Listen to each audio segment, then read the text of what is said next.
Welcome friends, good evening. Cirrhosis के patient को क्या शुरुआती लक्षण आते हैं और इसको कैसे फिर कंफर्म किया जाए कि सिरोसिस है कि नहीं, इसके बारे में बात करते हैं। तो सिरोसिस मतलब कि लीवर में ऐसा डैमेज जिसमें लीवर के सेल्स फाइब्रस टिश्यू में कन्वर्ट हो गए, फाइब्रोटिक नोडुल आ जाता है, इससे लीवर अपना काम नहीं कर पाता, तो लीवर की सारी एक्टिविटी प्रभावित होती है। इसमें ज़रूरी नहीं कि सिरोसिस के सारे पेशेंट को लक्षण आए, सिरोसिस की भी स्टेजेज होती है। वैसे तो लीवर की बीमारी का आखिरी स्टेज सिरोसिस होता है, लेकिन सिरोसिस में भी स्टेज होती है, उसको भी अर्ली सिरोसिस में, थोड़ा सा एडवांस और एंड स्टेज सिरोसिस बोल सकते हैं। तो ज़रूरी नहीं कि सिरोसिस के सारे पेशेंट में लक्षण आए, इसलिए बहुत सारे ऐसे पेशेंट रहते हैं उनको पता नहीं चलता और जब उन्हें जांच कराया तो सिरोसिस की स्टेज में आते हैं। बहरहाल अगर लक्षण की बात करें किस टाइप का लक्षण आ सकता है, तो एक तो थकान लगना, इसके अलावा भूख नहीं लगना, वजन का कम हो जाना, ये शुरुआत के लक्षण होते हैं, कॉमन फीचर्स ऐसे आते हैं। उसके बाद फिर जैसे जैसे बीमारी बढ़ती है तो इसोफेजियल बराइसिस डेवलप हो जाती है, मतलब एक तरीके का ये ब्लड वेसल से जो डायलेट हो जाती है स्टमक और फूड पाइप के बीच में, तो खून की उल्टी होना, खून की उल्टी भी एक लक्षण है अगर ये रप्चर हो जाती है। इसके अलावा बहुत सारे पेशेंट्स में स्पाइडर एंजियोमा बोलते हैं, मतलब शरीर में ब्लड वेसल्स ऐसे रेडिएट करते हुए प्रोमिनेंट हो जाती हैं। ये एस्ट्रोजेनिक इफेक्ट के कारण होता है। कुछ मरीजों का जो पाम है ये रेड हो जाता है, तो पामर इरिथेमा बोलते हैं। हाथ लाल पड़ जाना, स्पाइडर एंजियोमा होना, वजन का कम होना, भूख नहीं लगना, थकान लगना, इसके अलावा जॉन्डिस का हो जाना। पीलिया भी जरूरी नहीं कि सारे पेशेंट में हो, पर पीलिया भी एक इम्पॉर्टेंट लक्षण में आता है। इसके अलावा कुछ पेशेंट्स ऐसे रहते हैं जिनमें टॉक्सिन्स है वो शरीर में बिल्डअप होने लगते हैं, तो वो ब्रेन में जाके असर करते हैं, तो उनको मेंटल कन्फ्यूजन हो जाना, इसके अलावा ड्राउजीनेस सा फील होना, तो इस तरीके के भी लक्षण आ सकते हैं।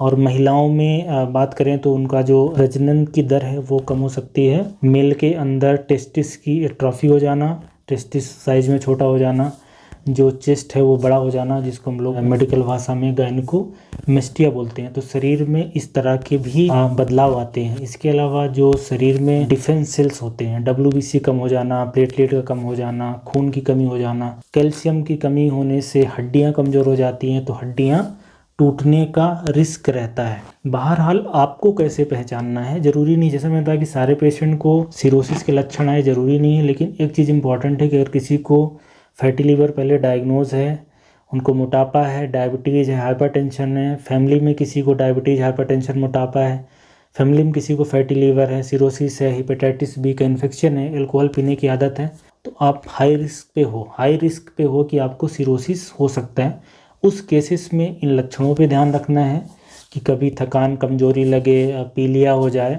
इस तरह के लक्षण पे ध्यान रखना है और जांचें करानी है। कुछ जांचें जिनसे हम सिरोसिस के बारे में पता कर सकते हैं, वो सोनोग्राफी की जांच होती है, जिसमें लीवर के बारे में पता चलता है, उसकी साइज के बारे में, उसमें फाइब्रोसिस हुई, फैट सेल्स हैं कितने हैं, और उसके अलावा एक फाइब्रो स्कैन होता है, उससे पता कर सकते हैं। लीवर के एंजाइम है, SGOT-PT है, बिलिरुबिन है, अल्कलाइन फास्फेटेज है, सीरम एल्बुमिन है, प्लेटलेट का काउंट है, सीरम क्रिएटिनिन है, ये सारे टेस्ट से जो सिरोसिस है वो है कि नहीं वो पता चल जाएगी, लीवर कितना डैमेज है। और एकदम ही 100% श्योर होने के लिए कि कितना लीवर बचा है, फाइब्रोसिस कितनी हो गई, कितना हिपेटोसाइट बचा है, उसके लिए लीवर की बायोप्सी, बेसिकली एक टुकड़ा लेना रहता है जिसकी जाँच की जाती है, जिसमें सेल्स दिख जाते हैं कि कितने हिपेटोसाइट बचे हैं, कितना फैटी सेल्स है, कितने इन्फ्लेमेटरी सेल्स हैं, कितने फाइब्रोटिक नोडुल्स बचे हैं, वो सारे इसकी जो बायोप्सी होती है, हिपैटिक बायोप्सी, लीवर बायोप्सी, उससे पता चलता है। बहरहाल सबको सोनोग्राफी करवाना चाहिए, जिनको हाई रिस्क है साल भर में एक बार करवा लें। इसके अलावा कोलेस्ट्रॉल का लेवल चेक करा लें, HbA1c करवाते रहना चाहिए, BP की अपनी जांच करवाएं, डायबिटीज़ की जांच कराएं, कोलेस्ट्रॉल करवाएं, उससे आपको ये पता चलता रहेगा कि सिरोसिस हो गया है कि नहीं। जैसा कि मैंने बताया कि सबको लक्षण आए ज़रूरी नहीं, और लक्षण कई बार ऐसे आते हैं कि पता नहीं चलता कि सिरोसिस हो सकता है कि नहीं हो सकता।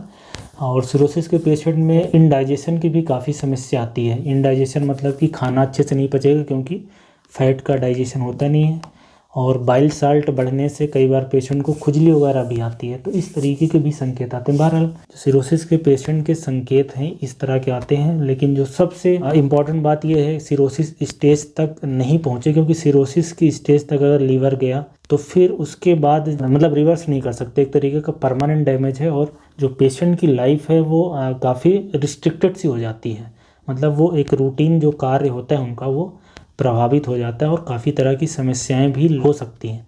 मतलब आपको मेडिकल एक्सपेंस भी बढ़ जाएंगे और भी शरीर में काफ़ी तरह की हानि हो सकती है।